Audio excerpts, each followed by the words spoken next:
இரவு முழுக்க மது போதை, அதை தாண்டி சினிமா உலகத்துக்கே சொந்தமான ட்ரக்ஸ். அவரை பார்த்தா அப்படியே தெரியுது.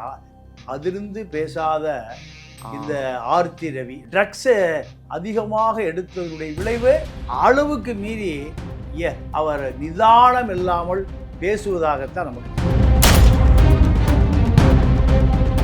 கெனிஷாவோடு அதே படுக்கை, அதே படுக்கை அறை, இன்று வரை அதே வீட்டில் தான் இருக்கார். கெனிஷா எங்கேயும் தப்பி ஓடலை. கெனிஷா கோவாவுக்கு போகலை. கெனிஷாவுக்கு 15 கோடி ரூபாய் பெருமானம் உள்ள பிரம்மாண்ட பங்களா கெனிஷாவுக்கு வாங்கி கொடுத்து. மெரிபா பன்னீர் சோடா, ஐ ட்ரஸ்ட் மெரிபா. குழந்தைய 3 வருஷத்துல 3 தடவை தான் பார்த்துருக்கேன். பெரிய பையனை கூப்பிட்டு, இதுதான் இனிமேல் உங்க அம்மா. யாரு? கெனிஷா. ஆர்த்தி அம்மா இல்லை, இது அம்மாட்ட நல்லா பழகிக்க. அந்த பையன் சரிச்சினடா அம்மாவையே பார்த்துறானுங்க. ரவி திருந்துவார்னு பார்த்தா என்னுடைய மனைவி மிக அது சொல்ல புரியாத வார்த்தைகளை என்னுடைய மனைவி கால்கள்னு சொல்றேன். அப்போ அதை திருமணம் செய்து வைத்தவர்கள் என்ன பண்ணுவாங்க? அதில் குஷ்பு தான் இதில் தலையிடுது. ஓகே, ஒரு நல்ல அப்பா அம்மாவுக்கு மகனாகவும் இல்லை. யாருக்கு? ரவி மோகன் நல்ல மகனாகவும் இல்லை, மனைவிக்கு நல்ல கணவனாகவும் இல்லை, 2 குழந்தைகளுக்கு நல்ல அப்பனாகவும் இல்லை. அப்போ எப்படி ஒரு மனிதராக இருக்க முடியும்? ரிஃப்ளெக்ட் நேயர்களுக்கு வணக்கம். இன்று நாம் சந்திக்க இருக்கக்கூடிய சிறப்பு விருந்தினர் மூத்த பத்திரிகையாளர் திரு தமிழா பாண்டியன் அவர்கள். ஐயா வணக்கம். வணக்கம் ஐயா. நேத்திக்கு நடிகர் ரவி மோகன், அதாவது ஜெயம் ரவி அப்படின்ற போல சொன்னாதான் தமிழ் சினிமாவுக்கு தெரியும், அப்படின்னு அறிமுகமானவர் தான் அவரு. நேத்திக்கு ஒரு பேட்டி கொடுக்குறாரு. ரொம்ப கொந்தளிச்சு, இது வரைக்கும் இல்லாத அளவுக்கு ரொம்ப கொந்தளிச்சு அவங்க மனைவி மீது பல்வேறு புகார்களை அடுக்கியிருக்காரு. அதாவது சாதுவாக இருந்த என்னை சீண்டிட்டாங்க, அதாவது என்ன பிளாக்மெயில் செய்ய வச்சு அவங்க திருமணம் செய்துக்கிட்டாங்க, என்னுடைய தோழியை மிரட்டி அனுப்பிட்டாங்க, சென்னையை விட்டே மிரட்டி அனுப்பிட்டாங்க அப்படின்ற போலாம் பல்வேறு குற்றச்சாட்டுகளை வச்சிருக்காரு. என்னதான் ஐயா இதன் பின்னணி? ஜெயம் ரவி மோகன். ஆமா, இப்போ அவருக்கு பேரு கெனிஷா ரவி. இத்தனை பேர் இப்போ அவருக்கு. இந்த ஜெயம் ரவி, ஆர்த்தி ரவி, ரவி மோகன், கெனிஷா ரவி, இவ்வளோ பேர் இவருக்கு இருக்குது. இன்னும் அது தொடரும். இன்னும் பல கோவாவுக்கு போனார்னா இப்போது கெனிஷாவிலிருந்து இன்னொரு மனிஷாவுக்கு போகும். இதுதான் இப்போ ரவி. நேற்று அவருடைய அந்த வீடியோ, நீங்கள் கடுமையான ட்ரக்ஸு, இரவு முழுக்க மது போதை, அதை தாண்டி சினிமா உலகத்துக்கே சொந்தமான ட்ரக்ஸ் பாவித்தது அவரை பார்த்தா அப்படியே தெரியுது. அதிலிருந்து பேசாத இந்த ஆர்த்தி ரவி, நம்ம அப்படிதான் சொல்லணும். ஆர்த்தி ரவி ட்ரக்ஸ் அதிகமாக எடுத்ததனுடைய விளைவு அளவுக்கு மீறி அவர் நிதானம் இல்லாமல் பேசுவதாகத்தான் நமக்கு தெரியுது. இப்போ சேஷாஸ்திரி ஈசிஆர் ரோட்டில் சேஷாஸ்திரி நகரில் அதே வீடு, கெனிஷாவோடு அதே படுக்கை, அதே படுக்கை அறை, இன்று வரை அதே வீட்டில் தான் இருக்கார். கெனிஷா எங்கேயும் தப்பி ஓடலை. கெனிஷா கோவாவுக்கு போகலை. கெனிஷாவுக்கு 15 கோடி ரூபாய் பெருமானம் உள்ள பிரம்மாண்ட பங்களா கெனிஷாவுக்கு வாங்கி கொடுத்துருக்கு. ஆனால் அவங்க வீடியோ வெளியிட்டு இருந்தாங்க. அதாவது இந்த நம்மளுடைய அன்பை இந்த உலகம் புரிஞ்சுக்கல, நான் சென்னையை விட்டே போகிறேன் அப்படின்ற போல கெனிஷா வீடியோ போட்டிருந்தாங்க ஒரு 2 நாளைக்கு முன்னாடி. அதுக்கு அடுத்து தான் அந்த வீடியோ நேற்றுக்கு பிரஸ் மீட்டிங். ஒரு 3 மாதத்துக்கு முன்பு யோகி பாபா வச்சு ஒரு படம் எடுக்கிறார் ரவி மோகன். தயாரிப்பு அந்த அது அங்கே 4 படம் பூஜை போட்டிருக்காங்க. ஒன்று ப்ரோ கோடு, முதல் படம் பூஜை போட்டு படம் நடந்துட்டு இருக்கு. 2வது படம் யோகி பாபா வச்சு ஆர்டினரி மேன், இவர் அர்ஜென்ட் மேன், அவர் ஆர்டினரி மேன், 2வது படம். 3வது படம் பிடிஜி கம்பெனியில் 6 கோடி ரூபாய் பட்ஜெட்டில் இவரே டைரக்டர் ஒரு படம் நடந்துட்டுருக்கு. இப்போது அந்த கேரவன் வேனில் வச்சு தான் கையை வெட்டிக்கிறார். ஏன் கையை வெட்டிக்கிறாருன்னா, அவர் நேற்று சொல்கிறாரு, என் குழந்தைய பார்க்க விடலை, 2 வருஷத்தில் 2 முறை பார்க்க விடலைங்கிறாரு. அதுக்காக கையை வெட்டிட்டாங்கிறாரு. ஆனால் குழந்தைய 3 வருஷத்தில் 3 தடவை தான் பார்த்துருக்கார். பெரிய பையனை கூப்பிட்டு, இதுதான் இனிமேல் உங்கள் அம்மா. யார்? கெனிஷா. ஆர்த்தி அம்மா இல்லை, இது அம்மாட்ட நல்லா பழகிக்க.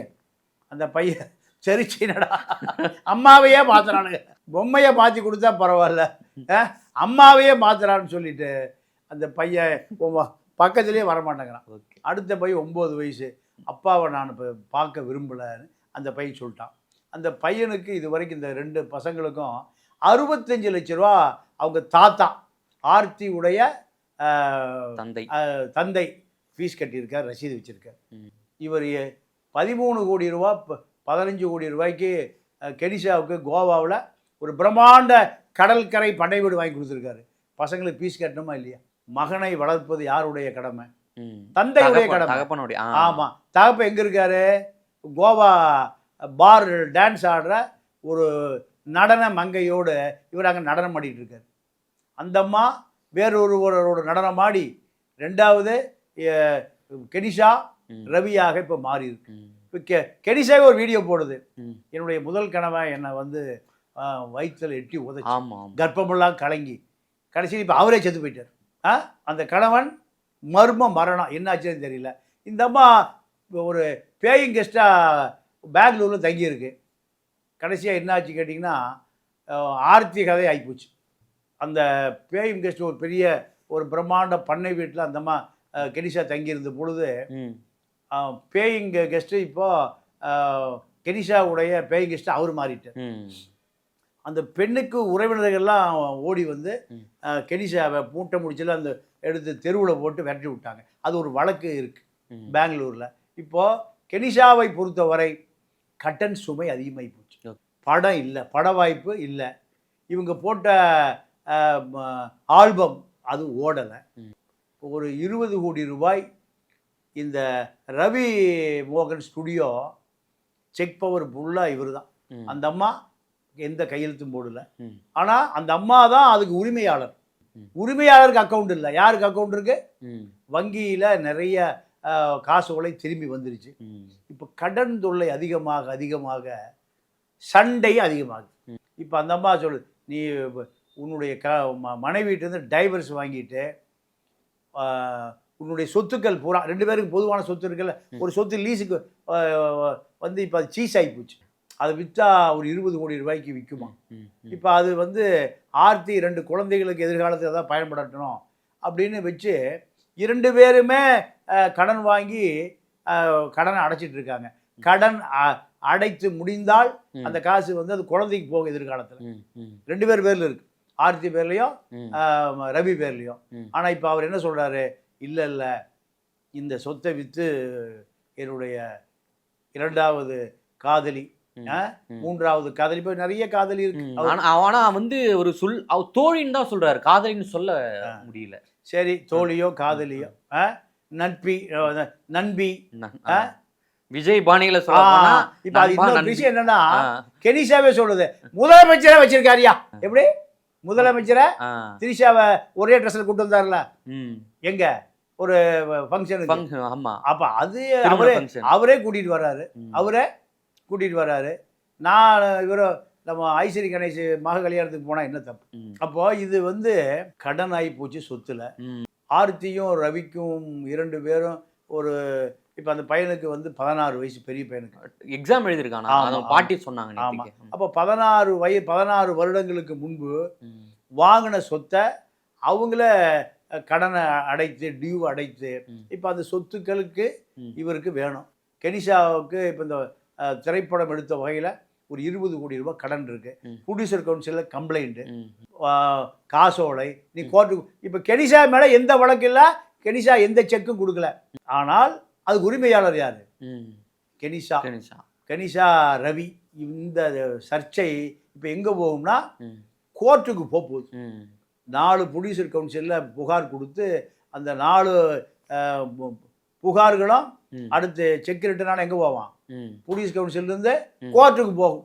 இப்போ நீதிமன்ற நடவடிக்கையில் தப்பி போக தயார் யாரு? கெனிஷா. மாட்டிக்கிறது யாரு? ரவி தான். இப்போ 2 பேருக்கும் சண்டை. இப்போ நீங்கள் ஒரு வாரத்துக்கு முன்பு நீங்கள் பக்கத்து வீட்டுக்காரன், எதிர்த்து வீட்டுக்காரன், வாட்ச்மேனு, தோட்டக்காரன், சமையல்காரனை கேட்டால் எல்லா கதையும் சொல்லிடுவான். நீங்கள் பெரிய மனுஷன் கார் டிரைவர் இருக்கார்ல, அவருக்கு சம்பளமே 20,000 ரூபா தான். நீங்கள் ஒரு 20,000 கொடுத்தீங்கன்னா அங்கே என்ன நடக்குதுன்னு தினம் சொல்லிடுவோம். என்ன நடக்குதுன்னு தினம் சொல்லிடுவான். ஒரு பெரிய மனுஷன் எனக்கு தெரிஞ்சவர் இருக்கார். அவர் எங்கே போனாலும் அவர் தான் கார் ஓட்டிட்டு போவார்.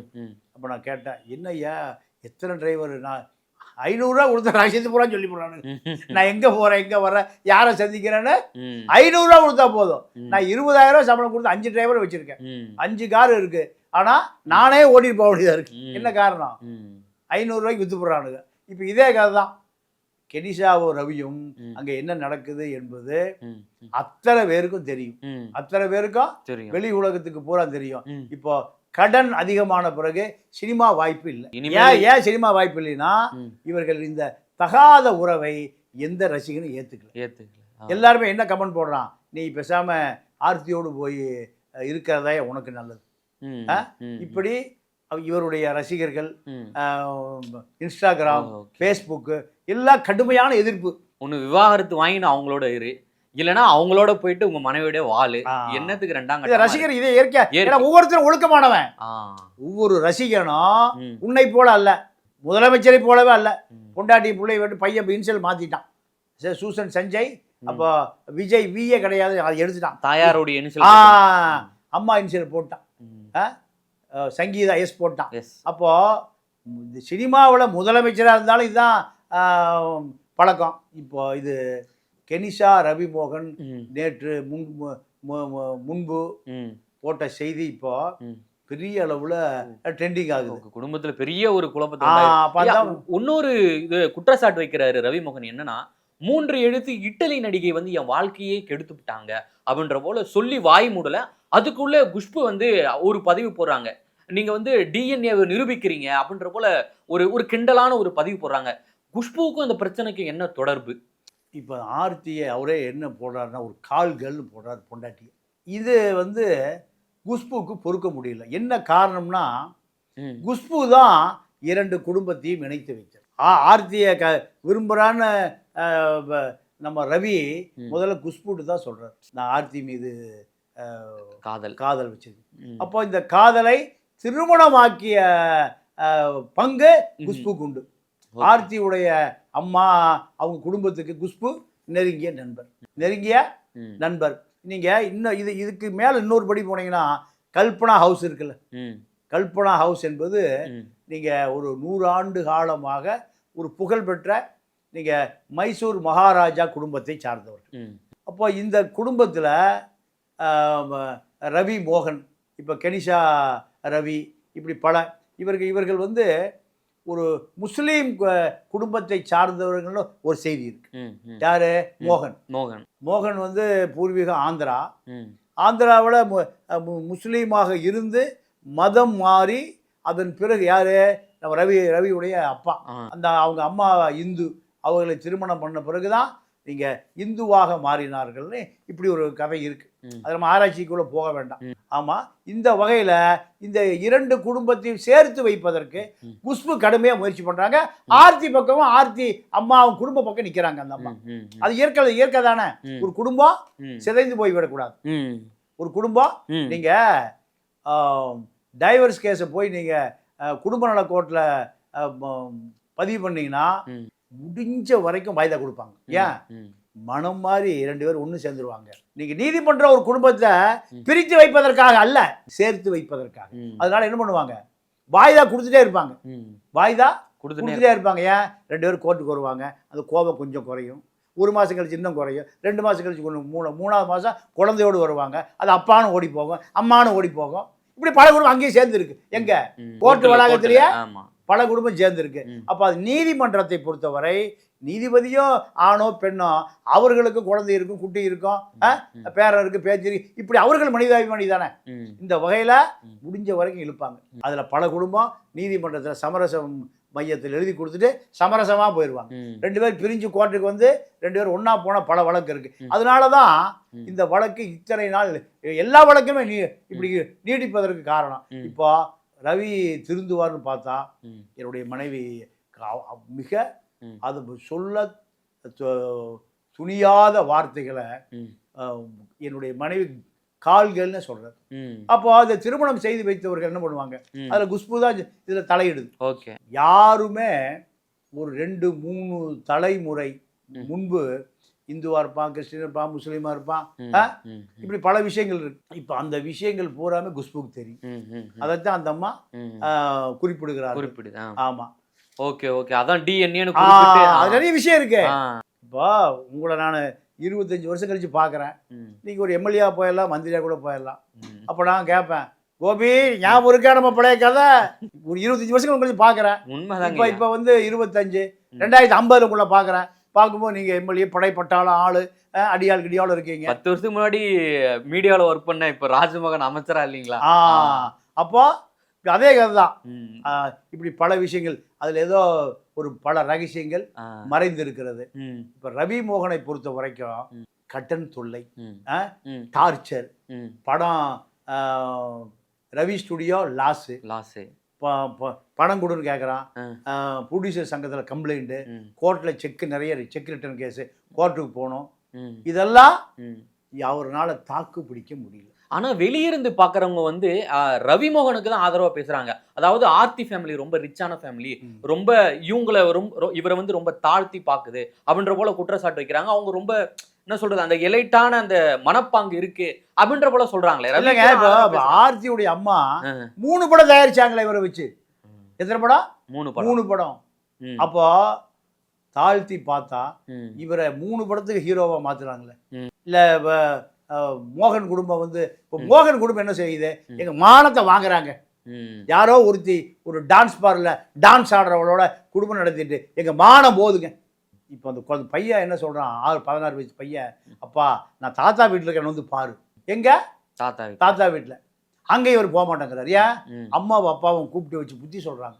டேய் ஏண்டா, உன்னை பெற்று வளர்த்து ஆளாக்கி ஹீரோவாக்கி இவ்வளவு பண்ணி இந்த பாவன் அந்த பையன், 16 வயசு பையன், 9 வயசு பையன், தாத்தா பாட்டின்னு இங்க வந்து உட்கார்ந்து அழுகிறான்டா. நீ வாடா அப்படின்னா, இல்ல நீ என்ன அங்க வந்து பாரு. எங்க? கெனிஷா வீட்டில் வந்து பாரு. இது நல்ல அம்மாடா, அது நான் பொல்லாத அம்மாடா. அப்போ உனக்கு அறிவு இருக்கா? சராசரி அறிவு ஒரு நல்ல அப்பா அம்மாவுக்கு மகனாவும் இல்லை. யாருக்கு?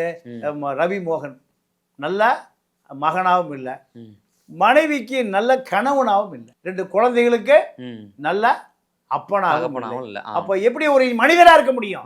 நீ ஒரு மனிதரா எப்படி இருக்க முடியும்? இதுதான் இப்போ ரவி மோகன் மீது உள்ள புகார். இந்த புகார் நாளடைவில் நீதிமன்றத்துக்கு வரும். உண்மையாகவே கெனிஷா கோவா தப்பி ஓட்டம், இப்ப தப்பில ஓடல, இதெல்லாம் சீனு. ஓகே, இப்போ இங்கதான் இருக்காங்க, எல்லாம் ஒரே வீடு, ஒரே படுக்கை, ஒரே பெட்டு, ஒரே ரூம், எல்லாம் ஒன்னாத்தான் இருக்காங்க. இப்ப போய் பாத்தீங்கன்னா 2 பேரும் பார்க்கலாம். ஆனால் இந்த வேஷம், சினிமாக்கார எப்பவுமே ஆக்ஷன் கொடுப்பான், சினிமாக்கார எப்பவுமே ஆக்ஷன் கொடுப்பான்ல, அதே போலதான் இப்போ ஆக்ஷன் கொடுத்து கொண்டு இருக்கிறார். இது கண்டிப்பாக நீதிமன்றத்துல 3 ப்ரொடியூசர் வழக்கு போட்டிருக்கான், 3 காசோல திரும்பி இருக்கு. இப்ப ரவி ஸ்டுடியோ மூட போறாங்க. இப்ப பல கோடி கடன் ஆகி இப்ப 25 கோடி ரூபாய் கடன் இருக்கு. யாருக்கு? ரவி மோகனுக்கு. ஆனா இது எதுலயுமே கெனிஷா பங்கு இல்ல. லாபம் வந்தா பங்கு, நட்டம் வந்தா நீதான் காரணம். இப்ப 2 பேருக்கும் பொருளாதார ரீதியான சண்டை தான் பெருசா ஓடிட்டு இருக்கு. இது ஒரு நாள் வெடிக்கும். வெடித்தால் கெனிஷா எங்க போய் செட்டில் ஆயிரும்? கோவாவில்.